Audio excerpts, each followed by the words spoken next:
Olá, boa tarde. Você acompanha agora notícias do Brasil e do mundo desta quinta-feira, dia 9 de março.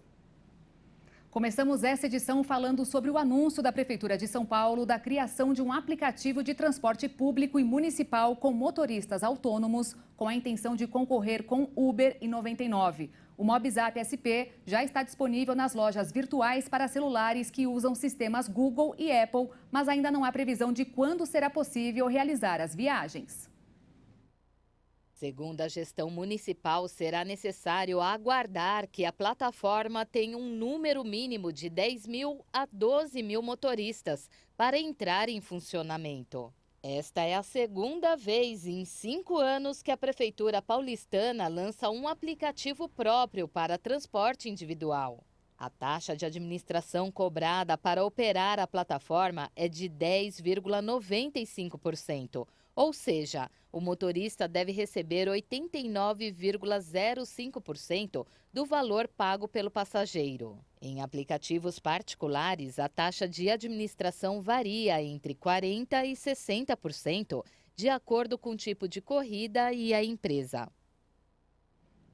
O ex-ministro e ex-secretário da Segurança Pública do Distrito Federal, Anderson Torres, não foi à CPI dos atos antidemocráticos de Brasília. O depoimento estava marcado para hoje. Segundo decisão do ministro do Supremo Tribunal Federal, Alexandre de Moraes, ele não era obrigado a ir e poderia ficar calado. O presidente da comissão, deputado Chico Vigilante, do PT, acrescentou o requerimento para que Anderson Torres seja ouvido daqui a uma semana sobre o que ele sabe sobre as manifestações do dia 8 de janeiro contra as sedes dos 3 poderes.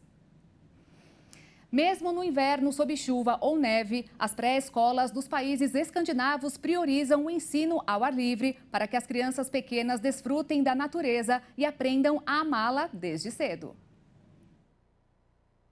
O inverno frio não impede o ensino ao ar livre nos países escandinavos. Em centros pré-escolares na Suécia, as crianças tiram a soneca em sacos de dormir, mesmo nos dias de temperaturas abaixo de zero. Elas simplesmente respiram mais ar fresco, dormem mais tempo e melhor. É muito agradável respirar o ar fresco o dia todo. No ditado nórdico, não há mau tempo, mas vestimenta inadequada. Todas as crianças usam roupas de neve. Na floresta, as crianças exploram, brincam e aprendem matemática contando galhos. Elas almoçam em torno de uma fogueira e aprendem habilidades como usar uma faca. Segundo os educadores, o resultado são crianças mais saudáveis, que gostam e aprendem a amar a natureza. Na Dinamarca, país vizinho, muitas creches utilizam ônibus florestais, que levam as crianças para espaços naturais. Os educadores argumentam que ao ar livre, a curiosidade das crianças é diferente. O estudo britânico publicado em 2018 pelo British Educational Research Journal argumenta que o ensino e os jogos ao ar livre estimulam o espírito de colaboração das crianças. Em paralelo, os responsáveis enxergam os dias a céu aberto como um presente. Falando em educação, o Ministério da Educação abriu uma consulta pública para avaliar e reestruturar o novo ensino médio. O modelo atual foi aprovado em 2017 e implementado gradualmente em todas as escolas públicas e particulares desde 2022. O novo ensino médio aumenta a carga horária dos colégios, muda a distribuição de disciplinas no currículo e possibilita que os alunos escolham em quais áreas vão se aprofundar. São mudanças que, embora tenham pontos positivos, vêm enfrentando críticas pela maneira como estão sendo implementadas no dia a dia dos estudantes. Entidades afirmam que a legislação que instituiu o novo ensino médio não foi discutida com todos os setores da educação. Diante disso, o Ministério da Educação decidiu ouvir a sociedade civil, a comunidade escolar, profissionais do magistério, equipes técnicas dos sistemas de ensino, pesquisadores e especialistas em educação para saber os prós e contras.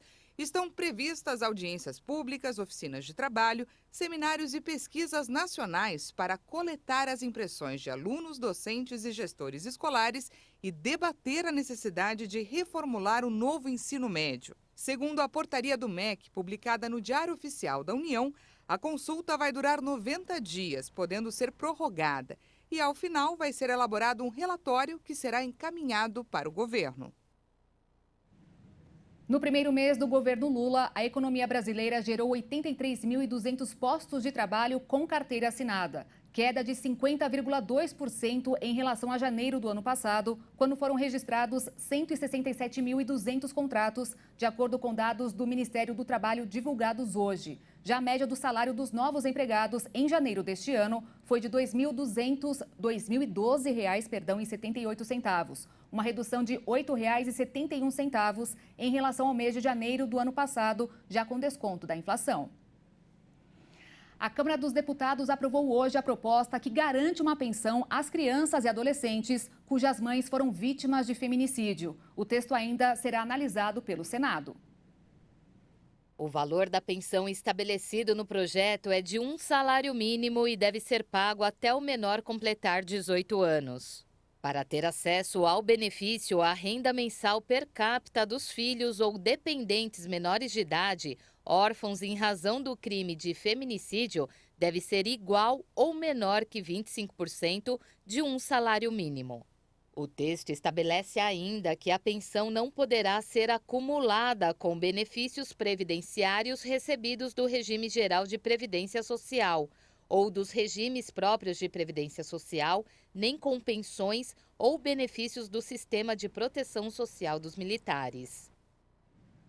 614 mil brasileiros pediram seguro-desemprego em janeiro e receberam 3 bilhões de reais, 16% a mais do que no mesmo mês do ano passado. O aumento é considerado normal porque muitas empresas fazem contratações temporárias visando os negócios que aumentam todo fim de ano e depois dispensam os trabalhadores. No ano passado inteiro, o direito trabalhista custou 36 bilhões de reais aos cofres públicos. E olha só, a exigência de visto de entrada no Brasil para cidadãos dos Estados Unidos, Japão, Canadá, Austrália está suspensa desde 2019, mas vai voltar a valer a partir do dia 1º de outubro. Os viajantes desses países vão poder emitir o visto de forma eletrônica, sem necessidade de ir até os consulados brasileiros como era anteriormente. O governo avalia que o impacto da retomada do visto vai ser pequeno e fornece como informação o fluxo de entrada de viajantes provenientes desses países desde o início da isenção. De acordo com os dados divulgados pelo governo, houve um aumento de 12% na entrada de norte-americanos em 2019. No entanto, a entrada de cidadãos vindos do Japão caiu 4,4% no mesmo período. E olha só que curioso, a Dinamarca criou uma espécie de cemitério para armazenar dióxido de carbono que fica a 1.800 metros de profundidade do Mar do Norte. Liderado pela multinacional química britânica Ineos e pela empresa energética alemã Wintershall Dea, o projeto Green Sand vai permitir armazenar 8 milhões de toneladas de CO2 por ano até 2030. O local fica a 1.800 metros de profundidade no Mar do Norte e, por ironia, é um antigo campo de petróleo que contribuiu para as emissões. Today, we open a new chapter for the North Sea. Hoje abrimos um novo capítulo para o Mar do Norte, um capítulo verde. O subsolo dinamarquês tem um grande potencial de armazenamento de CO2. Temos um grande prazer de poder reverter o tráfego nas tubulações e enviar CO2 de volta para o subterrâneo em benefício do clima, da Dinamarca, da Europa e do planeta. To the benefit of the climate, for Denmark, for Europe, but for the planet. O armazenamento de carbono consiste em capturar e depois prender o CO2, a principal causa do aquecimento global. Por muito tempo, a iniciativa foi percebida como uma solução tecnicamente complicada e cara, mas agora é encarada como essencial. Atualmente, existem mais de 200 projetos do tipo em operação ou em desenvolvimento ao redor do mundo. O diferencial do projeto Green Sand é que, ao contrário dos locais existentes que capturam CO2 de instalações industriais vizinhas, ele utiliza carbono recebido de longas distâncias. A Dinamarca deseja a neutralidade carbônica em 2045, por isso, acredita que projetos como Green Sand são essenciais. De qualquer forma, as quantidades armazenadas permanecem pequenas em relação à magnitude das emissões.